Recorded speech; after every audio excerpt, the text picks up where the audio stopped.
Hello, everyone, and welcome to Beginnings, the show that asks, where do creative people come from? My name is Andy. I'm the host of the show and a writer and performer based in Los Angeles, California, currently full of pollen and cat dander, which is why I sound congested.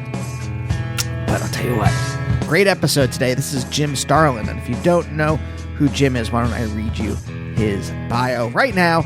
Originally from Detroit, Eisner Award Hall of Fame comics creator Jim Starlin broke into comics in the 1970s, first as an art director at Marvel and then moving into being an artist and eventually a writer, working on books like Iron Man and Captain Marvel. During his decades at Marvel, Jim created or co-created many of the characters and wrote many of the stories that eventually made up the backbone of the MCU, including Shang-Chi, Adam Warlock, Drax the Destroyer, and Thanos. His work eventually leading to the Infinity Gauntlet. And this is just a small sampling of the things he's written and drawn. At DC, he wrote Batman, including the famous story Batman: A Death in the Family, and currently he is working on a new Dreadstar graphic novel. This is very exciting for me. There are two major comics creators that I feel have really impacted the way that I look at stories and narrative, and it is Chris Claremont, who I talked to on episode 300, I believe, and Jim Starlin. Both of them creating stories that go across many issues and go across years. When I first started reading comics, it was about the time that Chris Claremont was writing the Muir Island saga, which he had set up like 50 issues earlier. And around the same time was the Infinity Gauntlet, which Jim was writing. And it was just a treat to get to talk to him. We get into his life in Detroit, growing up there, going to Catholic school, his stint in the Navy. A lot of very interesting stuff.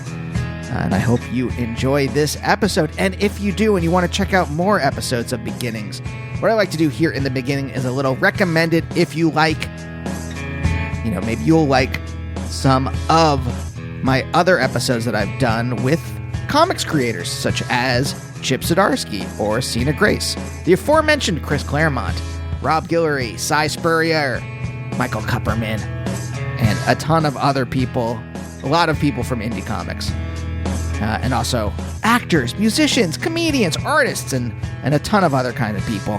So check out those episodes. If you like what you hear and you want to subscribe, you can do that wherever you get your podcast from. I'm on Twitter and Instagram at Andy Beckerman. And coming up, I got a lot of amazing episodes, including a lot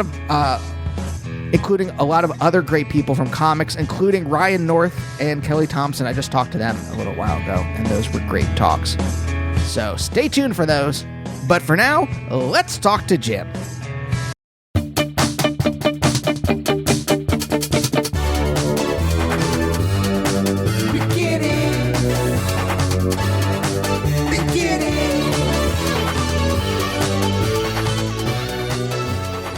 So, you're from Detroit originally, right?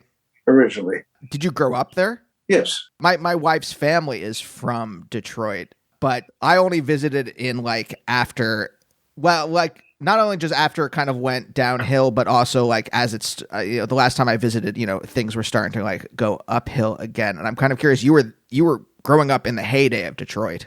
Yeah, the big three were the Kings then. And, it was a kind of a cultural wasteland, I have to tell you. I remember going to the art museum down in Detroit, and even though they had that beautiful Rivera mural and a few other things, most of the time they were kind of off the wall on what they showed.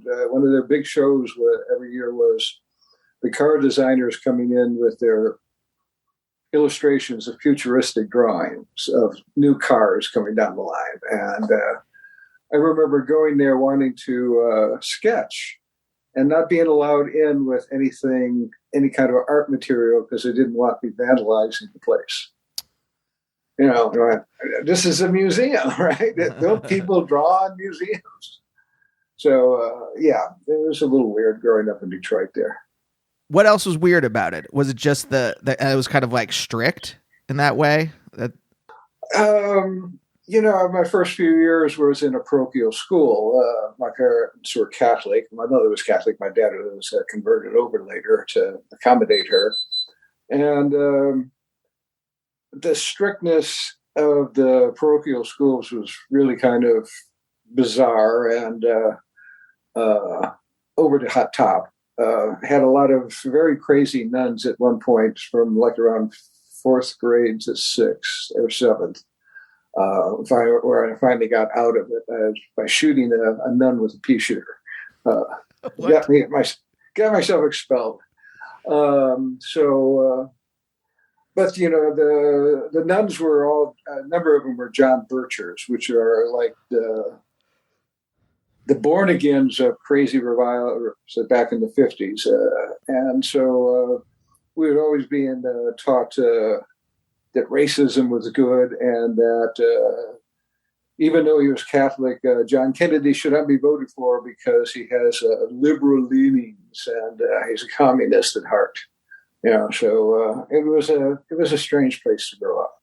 Can I just probe just a little further? I want to figure out what was the sequence of events that eventually led you to shoot a nun with a pea shooter. Like, did it build up over time?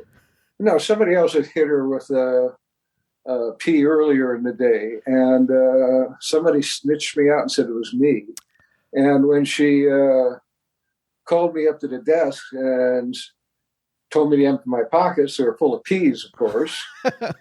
And she started accusing me, and she said, "You're going to get thrown out of school." And I said, "Well, I'm damned already, so I might as well do it." So I grabbed some peas off the thing and let her have it at about 4 feet away, and got her in her white bib, and she was really pissed off. And I got hauled down, and that was the last of my Catholic school days.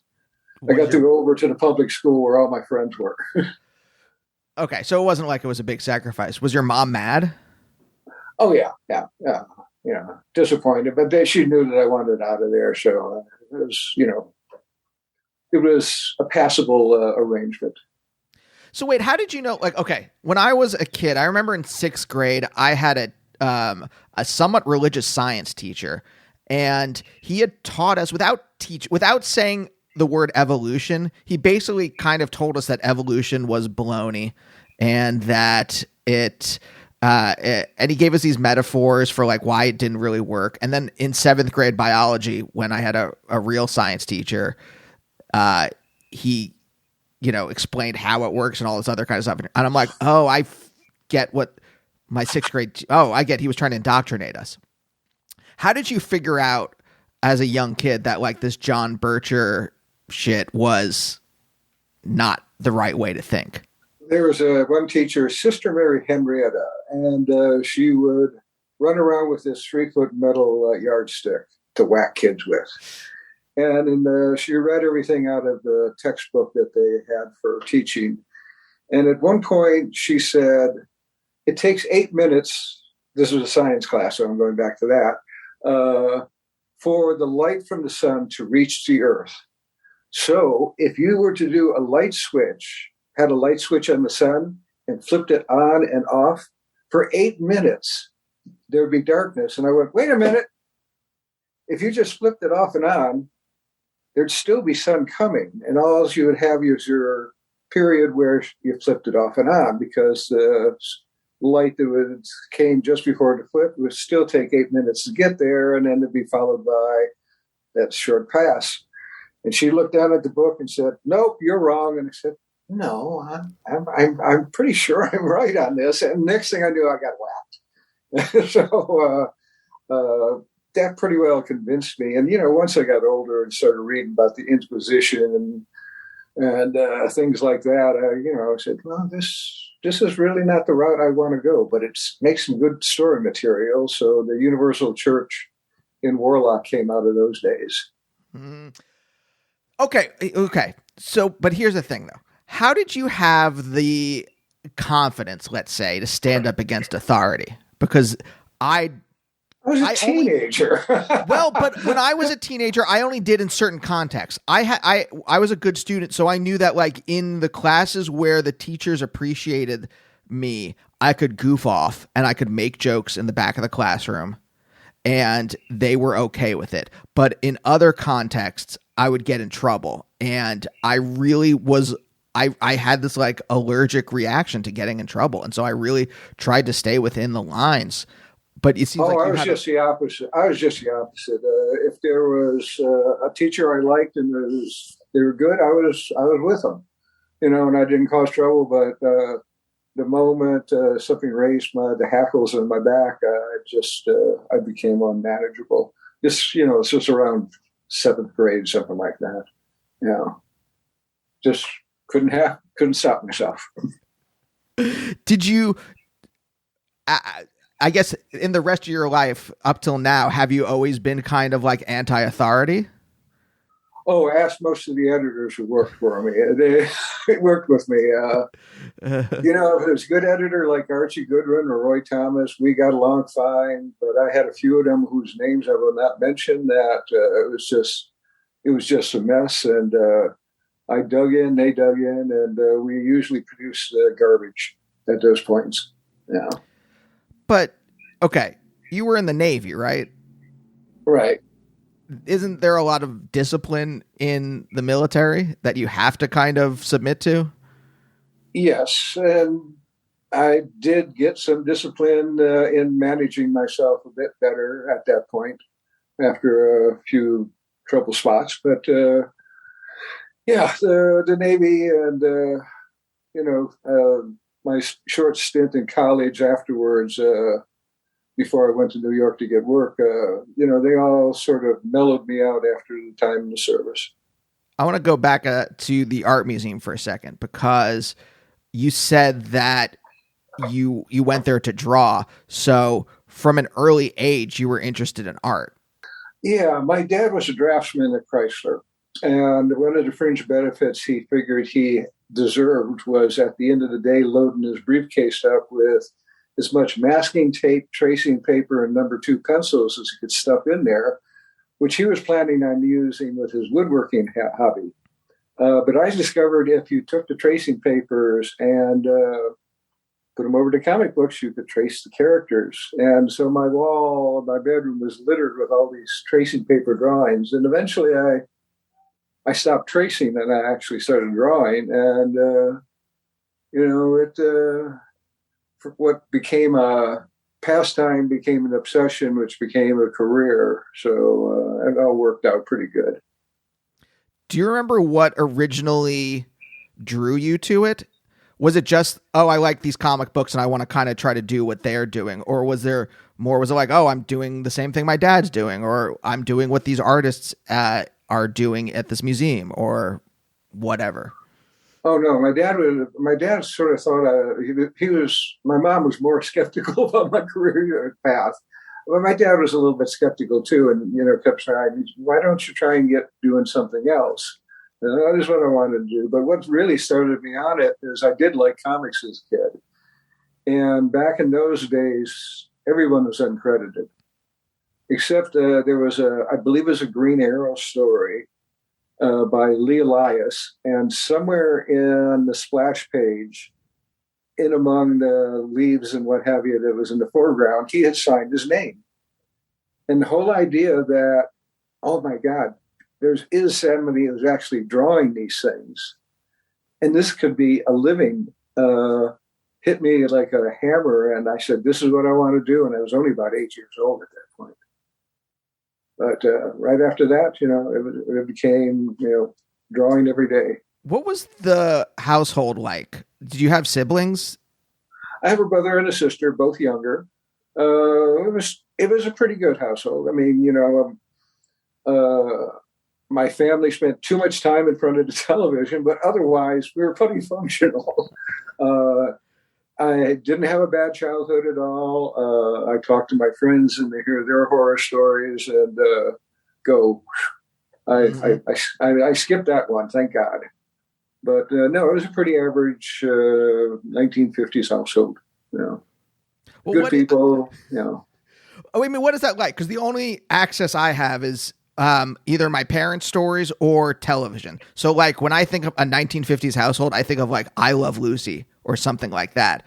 Well, my mom didn't wear pearls like the Beaver's mom, but for all intents and purposes, it was a small brick house in one of the factory towns, just outside of Detroit. It was a place called Berkeley. I did most of my growing up in. And, it was a quiet little suburb, but it's really changed since I was a kid because back in the 50s, there was also an influx of people from the South who came up, both black and white, who were moving into these areas. And so it had a real mixed feeling to it. I'd say about every fifth house had a car up on cinder blocks somewhere on the front lawn, or in the driveway. You go out of there now, it's all neatly trimmed. You don't see a car on blocks anywhere. A different world. But then, my family has moved even further out of Detroit there, and where we started off originally at 11 Mile, they're way out on 26 Mile Road now. Mm-hmm. That's quite a distance out. Are your parents originally from Detroit or from Michigan, or did they go? My mom was. My mom was. She spent her entire life. She lived with her folks until she was in her 30, I think it was, and then she married my father and moved 2 blocks away. Uh-huh. And so she stayed there until a form of psychosis hit her, and we had to put her in a frail care facility. And that was the first time she ever moved out. And other than vacations, she never ventured further out in 2 blocks from where she started. My dad was from Ohio originally, and he came and started working for Chrysler, and they met at Chrysler. Do you know what part of Ohio? Somewhere near Youngstown, because he had tales of the flood. Uh-huh. Yeah, so it would have been in the eastern part of Ohio. Did you okay, so I'm of a generation where it's still a little weird to quote unquote know your parents, right? And I think like the generation younger than me is a little more maybe emotionally open and kind of like knows their parents a little better. And I as an adult, it's weird for me. I'm like trying to maybe open up and understand them more as humans, as opposed to like these authorial figures or authoritative figures that kind of just told me what to do my whole life. And I still almost as an adult feel like a child. And I'm wondering, you're kind of in my parents' generation, and I'm wondering the relationship you had with your parents. Was it just we tell you what to do and you do it? Or was there, were you able to be emotionally open? I'd say no on the emotionally open part. We would talk at dinner and stuff like that. But, my father, I never learned that my father had been married before until after I got out of the service, and that his first wife had died. He never mentioned it. It was only when they both got into their senior years that they began to open up. And my brother and I were always fairly close. We were stuck in the same bedroom, and we weren't trying to kill each other. We got along pretty well. My sister, a couple years younger, and we're very close now, but she still tells stories about my brother and I dismembering her Barbie doll and what trauma that caused her. It was probably a mixed bag and probably a bit dysfunctional by modern standards, but looking back at it at the time it was a pretty good family. I got no real complaints. They wanted to discourage me on where I wanted to go with the cartooning, but they never got in the way. So, I figure I'd won out on that deal.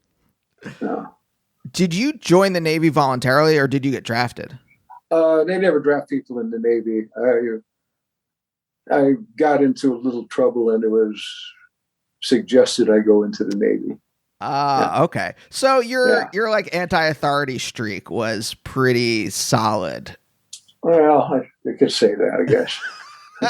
I don't want to push you, whatever you feel comfortable talking about, but because I do think there's something interesting. Because one of the things that I think about with you is that like, And again, you mentioned this with when you mentioned Warlock and the Universal Church, right? Is like these kind of like expansive ideas, like wide scale ideas, right? These kind of stories that take a long time to develop, right?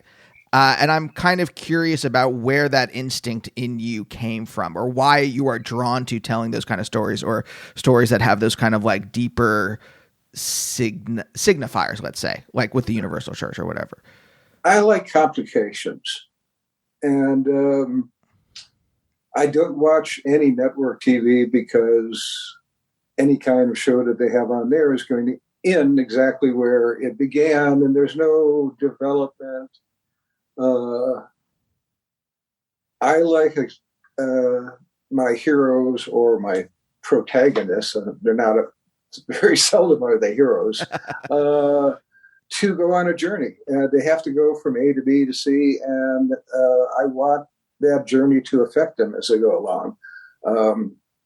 With Captain Marvel, it went from being a warrior to an enlightened soul, almost a Buddhist priest kind of thing. From Warlock, he was a Buddhist priest kind of thing to begin with, so I figured the best way to go with him is turn him into a paranoid, suicidal schizophrenic. And everyone goes on their journey. Dreadstar has gone from being an anarchist without a second act to becoming this monstrous guy who has found his place in society and still allows himself to function, but still lets his more aggressive tendencies come out. He's doing the same thing he always did, but doing it in a much more constructive way. Mm-hmm. And Thanos is the same way. He went from, basically wanting omnipotence to gaining it and throwing it away a number of different times just so that he could impress his girlfriend. So, everyone's got to have a little bit of a journey to go on. Were there things when you were younger that you were reading or watching, TV, movies, whatever, that had that kind of complication in it that kind of like, set something off in your brain? When I was much younger, Maverick always had good stories. It was James Gardner and I think his name Jack Kelly, and they always had good stories. Later on, it's got to be the detective things in the 70s, the Harry O's and the Rockford Files, once again, James Gardner. Now it's, we're a much more sophisticated storytelling society than we were back then by a long shot. There's a lot of good things out there right now that I just find fascinating, that we have such an abundance of riches. I remember when we had 3 TV stations in Detroit, period. And the big thing was Canada over in Windsor, they got one. So we ended up with 4 and thought, this is big time. And now I can pick up anything I want to watch at any moment. I feel like I'm in Star Trek. Mm.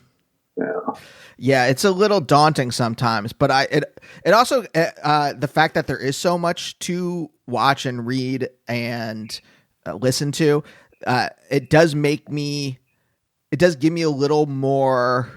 What's the word I'm looking for? I care about the stuff a little more, and I am a little more choosy. So when I was a kid, I would have just put something on to watch it. And now I'm like, well, I can actually watch something that is meaningful or that is emotionally affecting. I don't have to just put something on just to have it there. I've left a lot of shows in 15 minutes times. Yes. Okay, this is, here's a quarter hour and I'm not engaged by it. Yeah, I'm terrible. I will now, I'm going to try out a band. I've never heard of this band before. I give a song 20 seconds, maybe 30 seconds, and I'm out if the song doesn't appeal to me. I don't know if that's good or bad, but there's a way of telling. I mean, in book publishing, they give the novels of budding authors to a reader, and they read 25 pages of it. And if they aren't hooked by that 25 pages are done, that book goes nowhere. Mm-hmm. So it's called being discriminating, I guess, and it's okay. That way we don't have to wade through a lot of garbage. Yeah. And it's like 97% of everything is garbage. There's that 3% that's really good. Yeah. Yeah. And I'll take whatever the 5 or 7% is below that. I'll be okay. Well, I watch a lot of stuff while I'm drawing here, so yes, I have gone through a lot of the bad stuff too, just to fill in time while I'm drawing. Something that has a lot of talking that I don't have to look over to. Yeah. So you get kicked out of Catholic school, and you go to public school with your friends. Yeah. What was your life like for your teenage years? Because your teenage years are pretty much around the time that culture is changing. And I don't know how it actually felt at the time, or how it affected Detroit at the time. But you're there in the 60s, right? Yeah, all my friends at that point were what you now call gearheads. We were all into hopping up cars, working at gas stations to raise the money to buy in my case, a 61 Chevy. And then replacing the engine from a 289 to a 327, throwing dual quads on it, a 4-speed transmission, and then driving up and down Woodward, hoping to find a girlfriend. Yeah.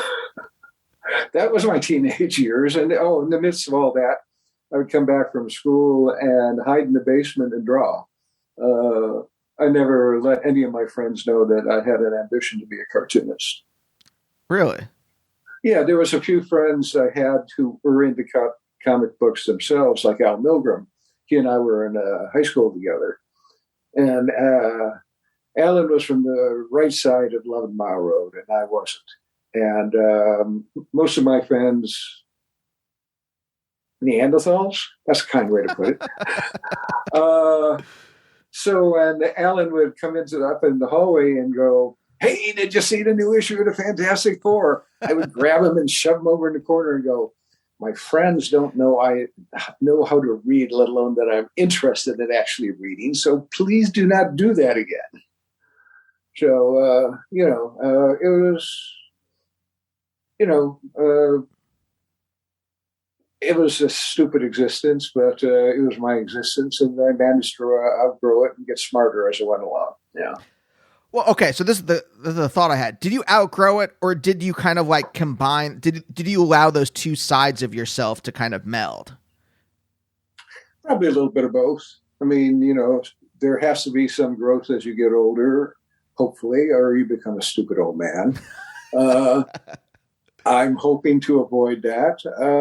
When I did as a youngster, I eventually found that certain things didn't work and certain things did work.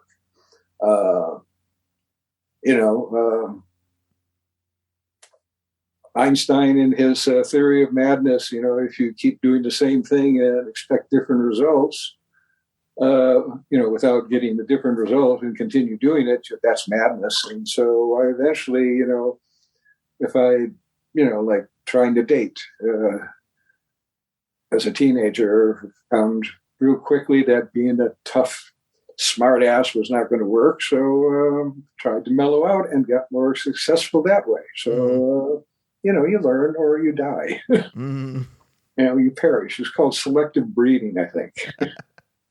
Because I was thinking about the idea of building your own car, or there is something about how complicated that is, right? And I do like the idea. Again, I'm just putting little bits together, and this is all just armchair psychology. But I do like the idea that there's this creative project that you enjoy doing with your, as you said, Neanderthal friends. That does have the kind of complicated work that also features in some of your creative life, like your drawing or your writing.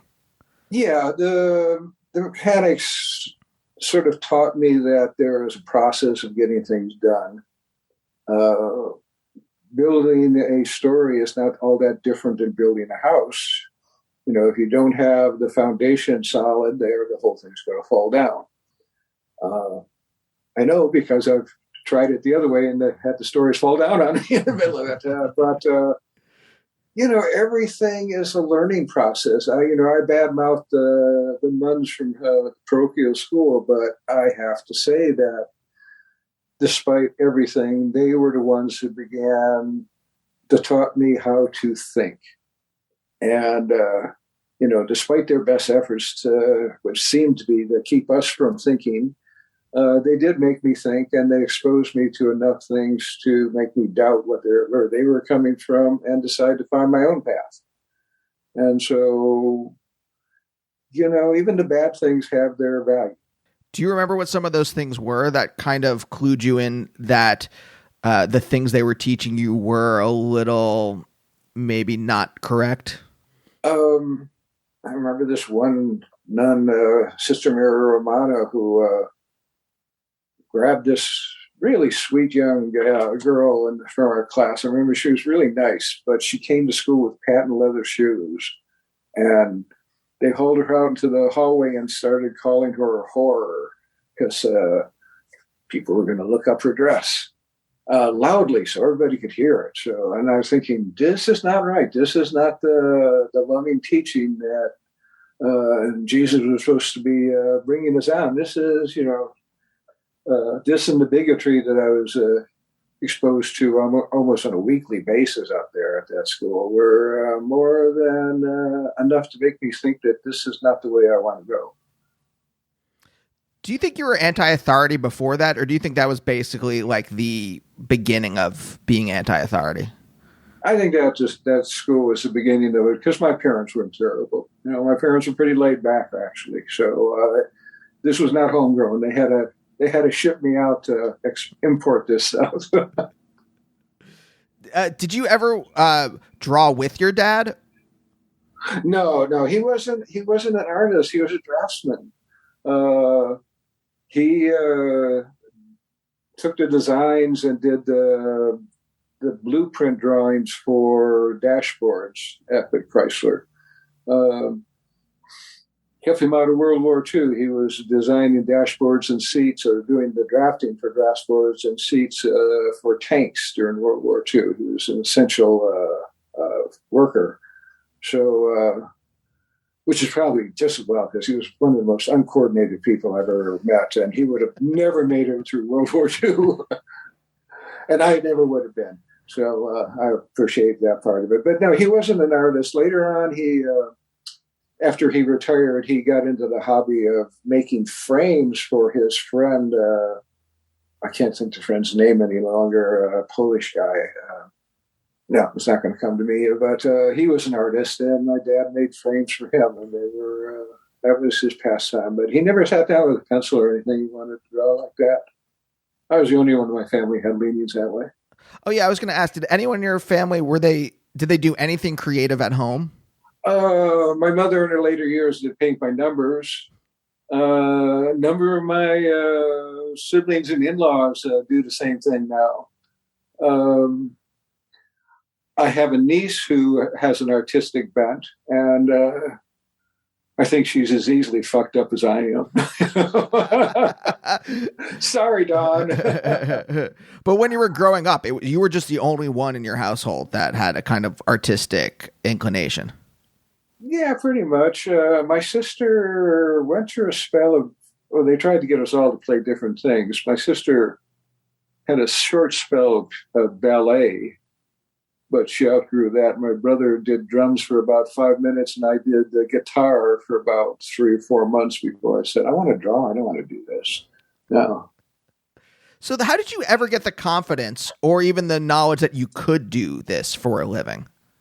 Well, when I was in the service, I'd send in drawings to Marvel in D.C. and get rejection notices. But finally, one day, I sent a Hulk story in, and I'd draw up an entire book, and send it in, and they'd send it back. But Herb Trimpe, the late Herb Trimpe, sent back a note with the Hulk story, saying how much he enjoyed my Hulk. And that gave me sort of the boost to keep going. And after I got out of the service, I did, about 6 months on unemployment and taking the VA benefits, which I was not supposed to do. I think the statute of limitation to save it this far enough away now that I can say this. It was an illegal thing to do it. Oh, it was collecting unemployment too. So I was just lazing around and blasting out of my head most of the time and going to school. Lord, I've just lost the point of that story. Yeah. So I would send things in, and finally the point was that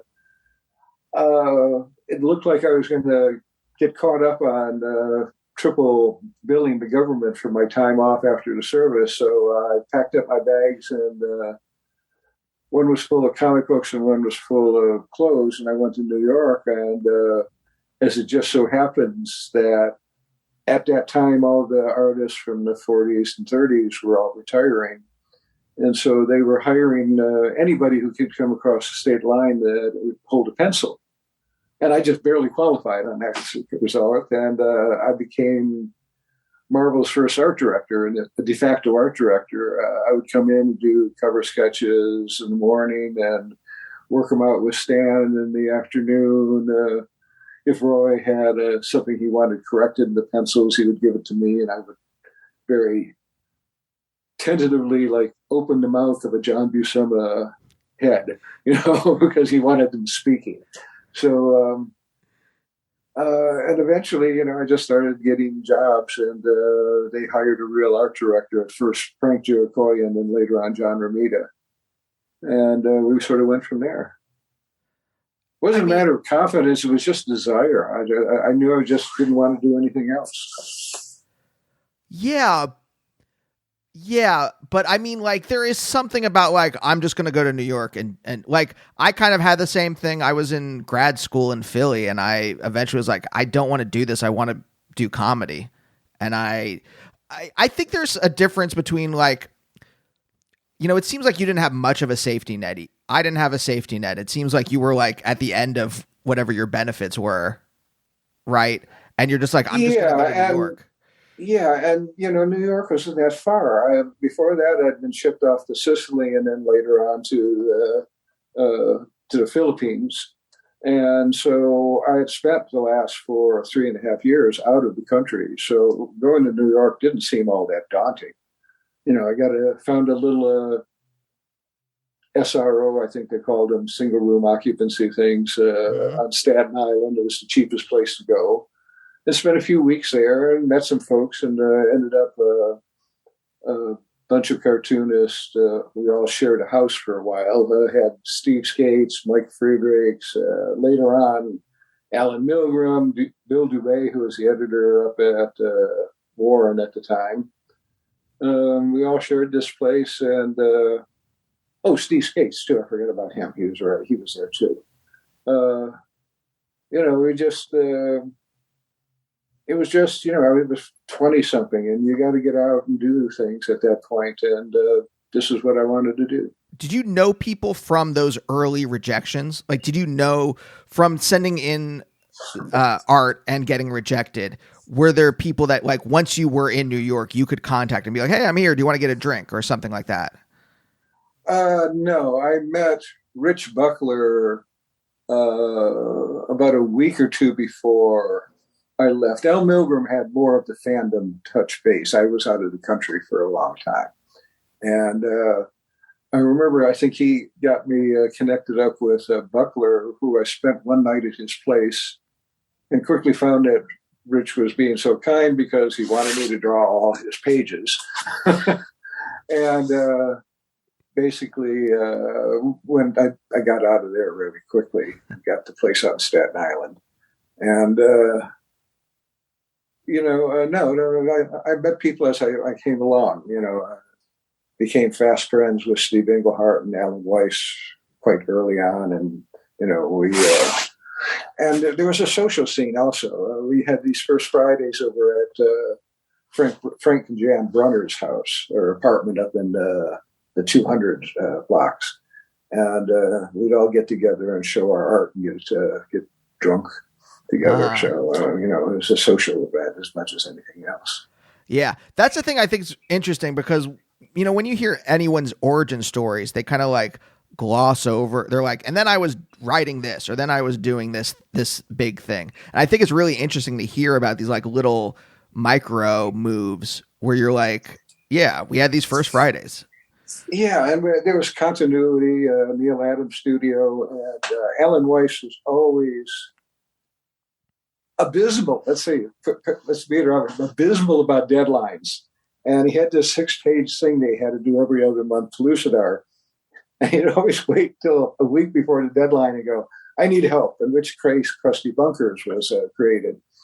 And occasionally I would be pulled in and to help with, never on inking because that's terrible inking, but there was always animals. I always got stuck drawing the bull or the pterodactyl or something like that. They didn't want me anywhere near the people. And I can't blame them looking back. But yeah, it was a workshop, and I picked up a lot of things just from hanging around with other people, other artists. Do you think you were, before you got in trouble and went into the Navy, were you on the track to go to New York anyway to try to get into comics? Well, this was my eventual goal, but Vietnam was going on at the time and knew there was going to have to be some kind of military service somewhere along the line unless I wanted to head off to Canada. No, it was, I knew I had to do certain things before I could go to New York and do what I wanted to do. So I got those things out of the way, and, to this day, I usually do the worst thing first just to get it over with.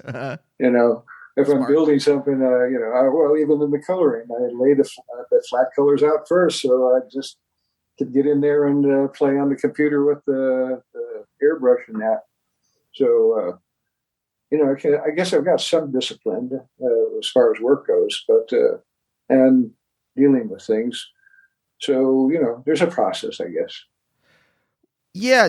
Was there a discussion like with your parents or with your friends about, the possibility of military service, or like not just the possibility, but like, this is a probability for me? And I'm trying to think about like, when I was younger and I had like that, like, that's a really heavy thing to have when you're a teenager, kind of hanging over you. Well, I wanted to get on with it. So, I was ready to head out even before I got out of high school, but the military said you got to wait until you're 18. And so I didn't turn 18 till October. And so I ended up doing boot camp in the middle of December in Great Lakes, Illinois, which is a frozen hell at the time. Once again, I don't remember my folks trying to discourage me that much. My dad said to think about it, and I did. When I came back, heading off to New York, I think they all knew that's where I was going to head. They just accepted it that I was not going to stay there. Everybody else in my family stayed back in Detroit, and they all are still. There's 2 family members who don't live in the Detroit area. Out of a family, a huge family at this point. My sister and brother were both very prolific in their output. So I've got a number of nephews and nieces. One of them lives in Singapore with her husband, and the other one's in Arizona, but the rest of them are all back there in Detroit. Yeah. When you were in the Navy, you were an aviation photographer, right? If I read the... Yeah. Did that give you any kind of outlet for creativity, or was it just utilitarian? Oh, yeah. No. They had all this out of stock photo paper. And that's what I did then. I flipped them over on the non-glossy side that didn't have the emulsion, and that's where I did my drawings. Marvel must have thought this was crazy because I'd send in complete Hulk stories on the back of photo stock. Yeah. Nothing like they were used to seeing, I'm sure. Did they pick you to be a photographer, or did you have skills and you're like, I can do this? Well, I wanted to go in as a draftsman illustrator, and they had billets in the Navy. And the recruiter said, oh, yeah, you can become a draftsman illustrator. Only once I got in there did I realize that there were like 6 draftsman illustrators in the entire Navy. And they were all second and first class petty officers. And so there was no chance in hell that I was ever going to get any kind of rank on that one. And they stuck me in the quartermaster's division in Sicily, which is basically cleaning up toilets in the barracks. And I said, well, this sucks. And so I said, what else have they got here? And I found out that photography was available and that they had lots of billets that I could work my way up on. And so I said, well, I'm going to change my rating from a seaman to an airman. And as it happens, the Sicily base was an air base. It was a NATO facility. And so they immediately set me off working on the line. Having nothing to do with photography, it was directing planes and with those wands. And I took over maintaining all the ground equipment, and eventually, on my own, read up enough about the photography to, and I had no experience in photography before this, to pass the test. Even though I'd never worked as a photographer, I became a third-class petty officer, photographer's mate. In which case, they had to set me over to the photo lab, who didn't know what to do with me because I had never seen the like that. I knew this stuff from the books. And so they eventually had to, actually teach me. And then upon he wasn't the officer, he was his chief. He was in charge of the base. He recommended that I go to photo school. And so after I got done with Sicily, they shipped me down to Pensacola. And by that time, though, I knew what I was doing. So I got to sort of cruise through photo school and hoping that, I would get stationed in the States because it was late 60s and everything was going on. I was going, I really want to be stationed here. And I've spent a year and a half overseas. So the usual thing was you get to stay in the States on the second half of your thing. Didn't happen. Next thing I knew, I was off there in Southeast Asia. And not quite what I expected. So, and Sicily wasn't bad because at one point they farmed me out to a commercial photography firm, because Sicily hadn't had any maps made of it since World War II. And they were doing aerial photography, and they signed me off to this unit, and I got to stay in this beautiful tourist town called Taormina on the coast, because that's where they flew out of. And so at that point, I was thinking, gee, this is not too bad. Maybe I'll stay in the service. The next tour duty proved to me that would have been a mistake. So I never re-upped. In fact, by the time they got done, there was this tradition of once your time was running out, that some senior petty officer would take you off and have a drink and try and talk you into re-enlisting. And the senior petty officer, whose name escapes me at this point, he said, well, I got to take you and Donovan out for this obligatory drink. I know that it's a waste of time with you, so you can have one drink and take off, and Donovan and I will talk. And Donovan didn't enjoy reading up either. Yeah. So the early days of you working in comics, what was your daily life like? I eventually moved over to 44th Street and 8th Avenue in Hell's Kitchen area. Okay. All my neighbors, nearly all my neighbors were prostitutes. Mm-hmm. New York in the 70s, yes. Yeah, New York in the 70s. There's a thing called The Deuce on one of the HBO. That was my neighborhood then. Uh-huh. And Alan Weiss lived over in that area also, so we hung out a lot. He introduced me to my first real romance. My first real heavy-duty romance with Heather. She was a stewardess he knew from back in high school. And a bit of a vampire, I wouldn't get up until at least noon, probably sometimes later, and then they'd work through the night watching old movies on Channel 9 in New York. I don't know how many times I watched the day the Earth stood still.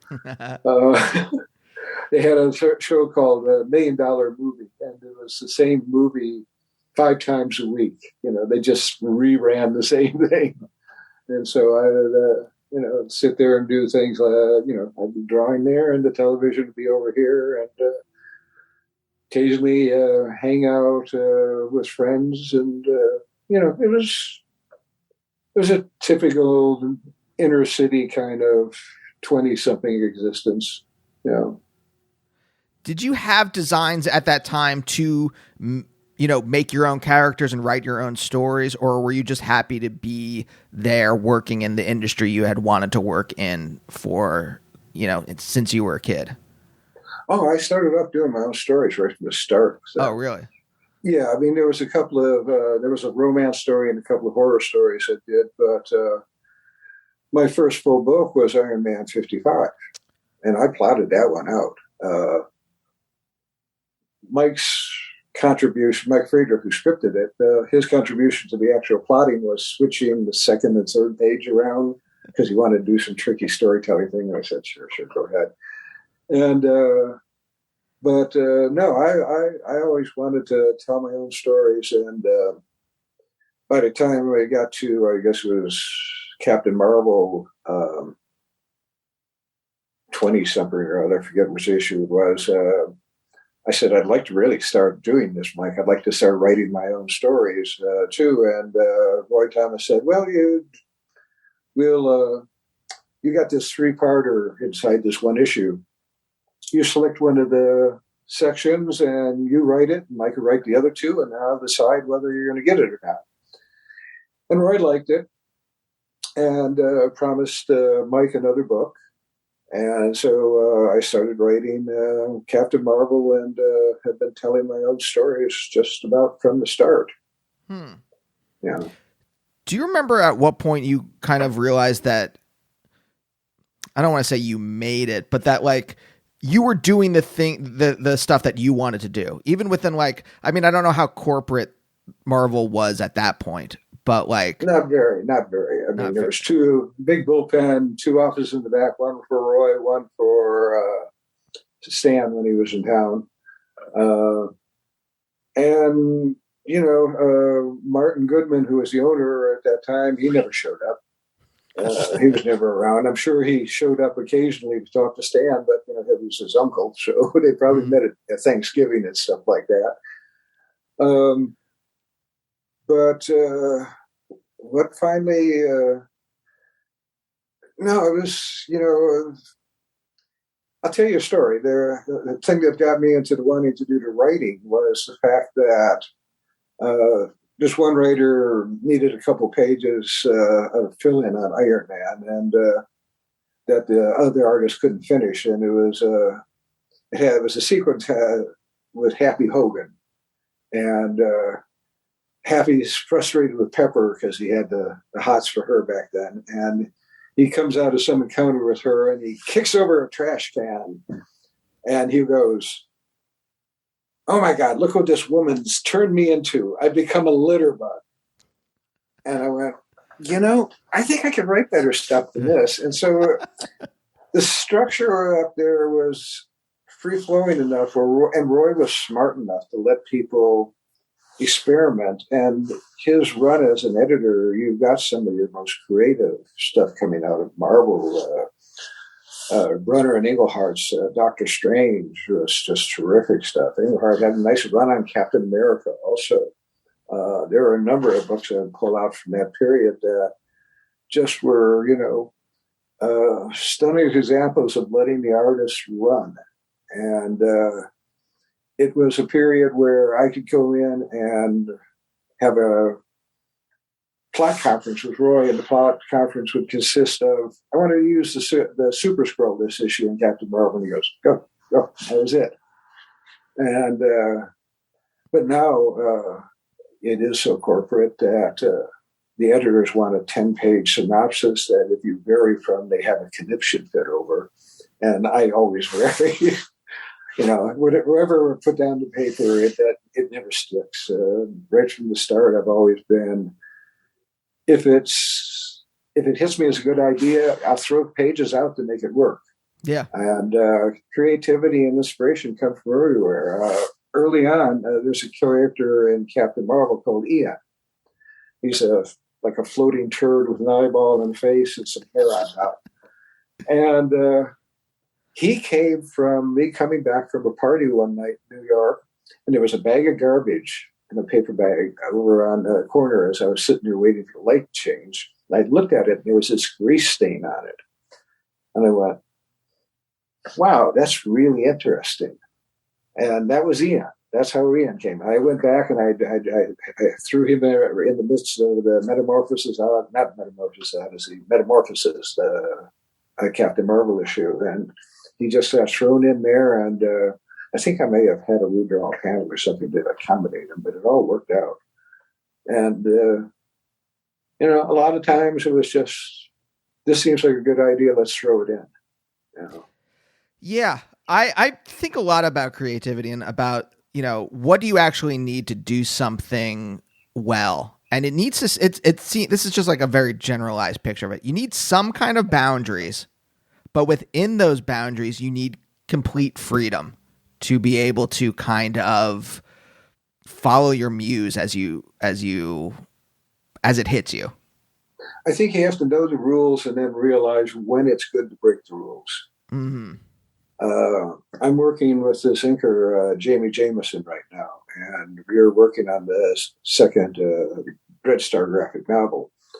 And about long around page 70, I said, I need 2 more pages at the beginning for this character, or otherwise what happens to this character is not going to make any sense. So I went back and said, okay, we're moving 2 pages. Every page is going 2 pages up, and here's a new 9 and 10.